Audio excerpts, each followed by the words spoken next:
Senior journalist madam Madhu గారు ఉన్నారు మనతో, అదగి దయాకర్ గారు. ఎందుకంటే ముందు మీతోనే మాట్లాడదాం, ఎందుకంటే మీరు ఎన్నికల్లో టికెట్ ఆశించారు, టికెట్ అయితే రాలేదు. సో ఎన్నికల తర్వాత మీకు అనేక రకాలుగా ఏదో హామీలు అయితే వచ్చినట్టున్నాయి. ఏంటి హామీలు ఏమి వచ్చినాయి, ఇప్పుడు ఏంటి ఇప్పుడున్న పరిస్థితి ఏంటి, ప్రభుత్వం వచ్చిన తర్వాత మీకు ఏమనిపిస్తుంది? అంటే వేణుగోపాల్ రెడ్డి గారు, పెద్దలు మధు గారికి ఇద్దరికి గుడ్ ఈవినింగ్. అంటే పర్టికులర్గా నా విషయం వచ్చినప్పుడు నాకేం ప్రత్యేక హామీ లేదు. అంటే నేను ఓపెన్గా టికెట్ అనౌన్స్ కాగానే నేను ఒక వీడియో చేసి పెట్టిన, దానికి స్పందనగా పిసిసి ప్రెసిడెంట్ గారు చెప్పిన మాటలు తప్పితే నాకు పర్టికులర్గా ఏం లేదు. చాలామందికి కేసీ వేణుగోపాల్ గారు తర్వాత ఠాక్రే గారు పిలిచి ఈ అంశాల్లో మీకు తోడ్పాటును అందిస్తామని చెప్పి భరోసా ఇచ్చిండ్రు. కానీ ఎన్నికలు లేదంటే టికెట్లు పదవులు అనేది ఎప్పటికప్పుడే ఉంటుంది కాంగ్రెస్ పార్టీలో. ఏ స్థాయి వాళ్ళు హామీలు ఇచ్చినా అప్పటికి అది జనరల్ ఇష్యూ అయిపోతుంది. మళ్ళీ ఇప్పుడు ఎంపీ టికెట్స్ వచ్చినాయి అనుకోండి, కొన్ని కంపల్షన్స్ పెరుగుతాయి, ఇంకా కొత్త నాయకులు రావచ్చు. ఎమ్మెల్సీలు అనుకోండి, అప్పటికప్పటికి ఓ కంపల్షన్లో మనం మంత్రివర్గంలో ఒక సామాజిక వర్గాన్ని సాటిస్ఫై చేయకపోతే ఇంకో వర్గాన్ని సాటిస్ఫై చేయాల్సి వస్తుంది. అదే మీకు ఎంపీ రాజ్యసభలు వచ్చినాయి అనుకోండి, ఎల్డర్స్ ఉంటారు, ఇంటెలిజెంట్గా ఉండేటోళ్ళు ఉంటారు, వాళ్ళకి హామీలు ఉంటాయి. కాబట్టి ఆ కంపల్షన్లో ఎవరికి ఏది ఫిట్ అయితే అది ఒకటి. రెండవది ఒక 500-600 మేజర్ పదవులు ఉంటాయి గవర్నమెంట్ వచ్చిన తర్వాత ఆల్టర్నేటివ్.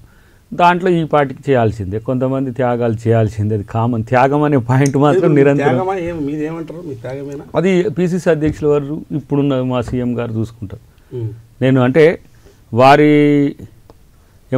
వారి కన్సర్నల్లో జరిగింది, అధిష్టానం యొక్క నోటీసులనే ఇదంతా జరిగింది, టికెట్ మార్పు అనేది. సో ఆ సందర్భంలో దయాకర్ దేనికి ఫిట్ అవుతాడు అని రేపు పార్టీ అనుకుంటే దానికి ఫిట్ చేసే అవకాశం ఉంటుంది తప్పితే నాకు ఇది కావాలని మడిగట్టుకొని ఎవరు కూర్చున్నా మళ్ళీ భంగపాటు, ఆశ ఎప్పుడు భంగపాటే ఉంటుంది. అద్దంకి దయాకర్కి మంత్రి పదవి వస్తుంది అంటుంది, అంటే కామన్గా ఎమ్మెల్సీ సంతోషమేగా. ఎమ్మెల్సీ కావాలి కదా మొదలు. ఎమ్మెల్సీ అనేది 6 months వరకు ఏదైనా చేసుకోవచ్చు. ఎమ్మెల్యేలు ఎమ్మెల్సీ చేసుకోవచ్చు, లోకల్ బాడీ ఎమ్మెల్సీ చేసుకోవచ్చు, లేదంటే గ్రాడ్యుయేట్ ఎమ్మెల్సీ చేసుకోవచ్చు. ఇంకా కొంత వీలైతే 1 year వరకు కూడా. తర్వాత 6 months తర్వాత మళ్ళీ రిజిగ్నేషన్, మళ్ళీ కొత్త నియామకం జరుగుతుంది, మళ్ళీ 6 months వరకు కూడా చేసుకోవచ్చు. 2 times ఉంటుంది. సో 1 year వరకు మంత్రివర్గం. కాంగ్రెస్ పార్టీలో ఆ ప్రయారిటీ ఉంటుందా, మంత్రి పదవి ఇచ్చే ప్రయారిటీ? అది టికెట్ రాని వాళ్ళకు అంటే ఇప్పుడు వాళ్ళ స్థాయిలను బట్టి ఉంటుంది. అద్దంకి దయాకర్ విషయంలో ఇవ్వాలనుకుంటున్నారా లేదా అనేది ఇప్పుడు సోషల్ మీడియాలో లేకపోతే వ్యక్తిగత అభిప్రాయాలు కావచ్చు అవి. కానీ నాకైతే వ్యక్తిగతంగా ఎవరేం నాకు హామీ ఇవ్వలేదు. సీఎం గారు ఇవ్వలేదు, పిసిసి స్థాయిలో ఇవ్వలేదు, ఠాక్రే గారు ఏం చెప్పలేదు. మీకు సరైన న్యాయం జరుగుతుందనే ఉద్దేశంతో చెప్పిన తప్పితే, కాకపోతే ప్రాబబుల్ లిస్ట్ మాత్రం ఉన్నది అని చెప్పి కొంతమంది తెలిసిన వ్యక్తులు చెప్తున్న పరిస్థితి. అంటే ప్రాబబుల్ లిస్ట్ ఒక 24 తయారు చేసిండ్రు, దాంట్లో ఇప్పుడు 12 అయిపోయినాయి, ఇంకో 12 members ఉంటారు. కానీ ఇప్పుడు ఎన్నికల తర్వాత ఏమైంది, మళ్ళీ ఓటమి చెందుడు, కొన్ని జిల్లాల ప్రాధాన్యత. సపోజ్ హైదరాబాద్ ఎవరు గెలవకపోతే కూడా మినిస్ట్రీ ఇవ్వాల్సి వస్తుంది.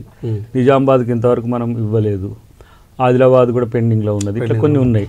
సో వాటిలో సామాజిక సమీకరణలతో పాటు కొన్నిసార్లు ఎక్సీడ్ కావచ్చు కూడా. ఇంకోసారి ఇప్పుడు ఫర్ ఎగ్జాంపుల్ 2.5 కూడా ఉంటుంది, చెప్పలేం. రేపు ఇక్కడ ఉన్న వాళ్ళు కొంతమంది ఎంపీలుగా పోవచ్చు, మంత్రులు పోవచ్చు, అవకాశం ఉంది. వాళ్ళు ఇష్టపడతారా లేదా, అధిష్టానం ఏమంటుంది. ఇప్పుడు ఎవరు గెలవగలిగిన ఉన్న వాళ్ళకి ఇప్పుడు ఎంపీస్ అనేది జాతీయ స్థాయిలో ఎక్కువ రావాల్సిన అవసరం ఉంది ఇండియా కూటమికి. అధికారం వచ్చిన దగ్గర ఇప్పుడు సోనియా గాంధీ గారిని ఇక్కడి నుంచి పోటీ చేయమనే డిమాండ్ పెరిగింది, రిక్వెస్ట్ పెరిగింది. వారు కాకపోతే కనీసం ప్రియాంక గాంధీ గారిని పంపించమని ఒక డిమాండ్ వస్తున్న పరిస్థితిలో నేను అనుకుంటున్నా గెలుపు గుర్రాలనే దానికంటే కూడా సీనియర్ లీడర్లు రాహుల్ గాంధీతో ఉంటే మంచిదనే ఒక ఆలోచన ఉంది. ఆ దిశగా నడుస్తుంది. ఇప్పుడు మేము తక్కువ ఓట్లతో మధ్యప్రదేశ్, తక్కువ ఓట్లతో మీన్స్ అంటే సీట్లు ఎక్కువ పోయినాయి కానీ తక్కువ పర్సెంటేజ్ ఇక్కడ కూడా మీరు తక్కువ పర్సెంటేజ్తోనే ఆల్మోస్ట్ ఆల్. అంటే ఇటు సౌత్ తెలంగాణ థంపింగ్ ఉన్నది, అంటే 30,000, 50,000 తెలంగాణ, ఇటు హైదరాబాద్, నార్త్ తెలంగాణ కూడా చాలా గెలిచినాయి, తక్కువ మార్జిన్స్తో గెలిచినాయి. ఇటు మాత్రం 60,000, 70,000 వరకు వచ్చినాయి. అయితే నేనేమంటున్నా అంటే ఒకవైపు నాయకుల సంతృప్తి, పార్టీ సస్టైనబిలిటీ సీరియస్గా ముందుకు పోవడానికి బూస్టర్గా ఉండాలి, ఏది బ్రేక్లు కాకుండా ఉండడానికి ఏ నిర్ణయమైనా తీసుకోవచ్చు. ఆ విషయాల్లో కొన్ని సందర్భాల్లో కొంతమందికి ఎక్కువ న్యాయం జరగవచ్చు, కొన్నిసార్లు తక్కువ న్యాయం జరగచ్చు. కానీ రమారమి సంతృప్తి పరచడానికి విశాలమైన అవకాశాలు ఉన్నాయి. ఆ విషయంలో ఎవరు కూడా అసంతృప్తి పడాల్సిన అవసరం లేదు. ఇంకోటి ఏంటంటే రేవంత్ రెడ్డి గారి నేతృత్వంలో పార్టీ మరింత బలోపేతం కాబోతుందనే చర్చ ఉంది. ఇది గ్రేటర్లో కానీ ఓటు వేయని వాళ్ళు ఓటు వేయడానికి అవకాశం ఉంది, రేపు ఎంపీస్లో కూడా ఎక్కువ పెరగడానికి అవకాశం ఉంది. పార్టీ ఒక 10 years వరకు ఒక మంచి గవర్నెన్స్ ఇస్తుందని ఒక నమ్మకం ఉంది. కాబట్టి అందరూ కూడా అవకాశం కొరకు వేచి చూస్తారు తప్పితే ఎవరు కూడా పెసిమిస్ట్గా లేరనేది నా యొక్క అభిప్రాయం. డెఫినెట్గా కాంగ్రెస్ పార్టీ ఆలోచన విధానం కొరకు ఉన్న వాళ్ళు డెఫినెట్గా ఉన్నారు. ఇక పోయిన వాళ్ళ గురించి చర్చ లేదు, ఇంకా కొత్త వాళ్ళు వస్తారని ఆలోచన కూడా లేదు, అంటే కొత్త వాళ్ళు తీసుకోవాలనే ఆలోచన కూడా లేదు. అంటే జనరల్గా ఒకటి చెప్పండి, ఇప్పుడు ఈ నామినేటెడ్ పోస్టులు అనేది లోక్సభ ఎన్నికల లోపల ఉంటుందా అవతల ఉంటుందా అనేది ఒక చర్చ రెండు కనబడుతున్నాయి. ఇప్పటికి కంప్లీట్గా మనం 12+5, 6, 7 అంటే విప్పులు స్పీకర్ ఒక అన్ని సామాజిక వర్గాలను సంతృప్తి పరిచింది. అవంటే ఎమ్మెల్యేలు గెలిచి అనేది పెర్ఫార్మెన్స్ అప్రైజల్ చేసిన తర్వాత మంచి నాయకులకు ఇస్తే మంచిది, కొంతమంది చేంజ్ చేసే అవకాశం కూడా ఉంటుందని ఒక వార్త అయితే వినబడుతున్నది. ఎవరిని ఎట్లా అంటే ఇప్పుడు 6 వీట్లలో ఓడిపోయిన వాళ్ళు ఇవ్వమని, అసలు మేము పోటీ చేయని వాళ్ళు ఇవ్వమని ఇట్లా వస్తున్నది కదా చర్చ. వీటితో ఎన్నికలకు వెళ్ళిన తర్వాత ఆ తర్వాత పరిణామాలను బట్టి 6ని కూడా ఫిల్ చేయాలని ఒక చర్చ ఉన్నది. ఈ 6 కూడా ఫిల్ చేసి ఎన్నికలకు పోయి వీలైతే ఎంపీలుగా పోటీ చేసే వాళ్లకు మంత్రి పదవులు ఇచ్చి 6 నెలల వరకు ఉంటుంది కదా, మేబీ ఫిబ్రవరి మార్చే ఎంపీ ఎలక్షన్స్ అంటున్నారు. సో 6 months లోపు మంత్రి హోదాలో ఎంపీగా గెలిచే అవకాశాలు కూడా ఉంటాయి కదా. సో వాటి తర్వాత వాళ్ళు ఎంపీగా పోయిన తర్వాత ఏవి కాలైతే వాటిని ఇంకో ఆల్టర్నేట్ ఫిల్ చేసుకోవచ్చు కదా. అది కూడా ఒక రాజసూత్రం అని వినబడుతున్నది. ఇది ఆలోచన నేను చూసిన మీడియాలో మనోళ్ళు పెట్టిన దాంట్లో, అంటే ఇది ఏది సీఎం గారి ఆలోచన, ఇది అధిష్టానం ఆలోచన అనేది కాదు. కానీ అధిష్టానం ఎప్పుడు కూడా ఏంటంటే కంప్లీట్నెస్ చూస్తుంది, ఎక్కువ మందిని సంతృప్తి పరచవచ్చు అని ఉంటుంది.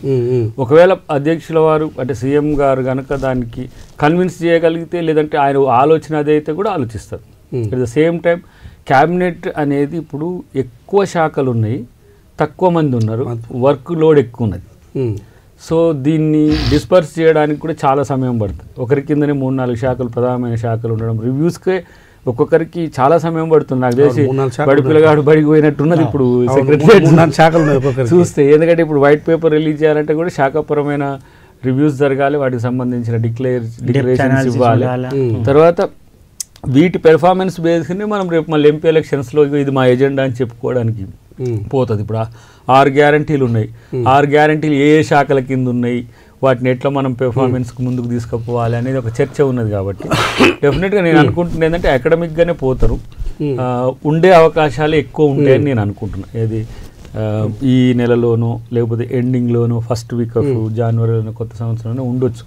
అయితే వాళ్ళ ఎత్తుగడ ఎట్లున్నది, బీజేపీది ఇండియా కూటమి బలపడొద్దు, బలపడక ముందే ఎన్నికలకు పోదాం, ఓటాన్ అకౌంట్ పెట్టాలి, చలో ఎలక్షన్ డిక్లేర్ చేసేస్తే ఫిబ్రవరి అంటే మార్చి 2nd week 3rd week ఎలక్షన్స్కి పోతే వీళ్ళు ప్రిపేర్ కాలేదు అనేది కూడా వస్తుంది అనేది వాళ్ళ ఆలోచన ఉంది. కానీ ఏదున్నా తెలంగాణ మాత్రం ఎంపీ ఎలక్షన్స్కు టార్గెట్ 13-14గా వెళ్ళిపోతుందని నేను అనుకుంటున్నాను. మినిమం 13 to 14 seats రావాలనే ఎత్తుగడతోనే ముందుకు పోతుంది. దానికి తగ్గట్టుగానే కార్యాచరణ ఉంటుంది, దానికి తగ్గట్టునే ప్రభుత్వం పెద్దలందరూ కూడా దానికి ఉంటారు అనేది ఒక అంచనా ఉంది. ఏదున్నా 3-4 నెలలే ఉంది, అది కూడా ఏప్రిల్ అయితే కూడా ఎంత ఉన్నది 4 months కదా ఏప్రిల్ అయినా కూడా. సో అకార్డింగ్ టు షెడ్యూల్ అయినా కూడా. అయితే ఒకటి మా సీనియర్ జర్నలిస్ట్గా మన మదన్న, ఇప్పుడు ఒక ప్రభుత్వము ఏర్పాటైన తర్వాత ఈ నామినేటెడ్ పోస్టులకు సంబంధించి ఆశించే వాళ్ళైతే చాలామంది ఉంటారు. అయితే ఇందులో రాజకీయాలకు అతీతంగా కూడా చాలామంది ప్రజా సంఘాలు కావచ్చు, ఆ సంఘాలు రకరకాల సంఘాలు కూడా మేము కూడా ఇన్వాల్వ్ అయినాము, రకరకాల పోస్టులు వాళ్ళు కూడా కొంతమంది ఆశిస్తున్నట్టుగా ఉన్నది. సో నిజంగా ఈ కూర్పు అనేది ఎట్లా ఉండాలి? మీకు జరిగిన ఎన్నికల సరళి ఇవన్నీ చూస్తుంటే మీకేమనిపిస్తుంది? అసలు నిజంగా టికెట్ రాని వాళ్ళది ఉంటుంది, రాజకీయంగా పార్టీ తరఫున ఎట్లా చేయాలనేది ఉంటుంది, ఎట్లా ఉంటుంది?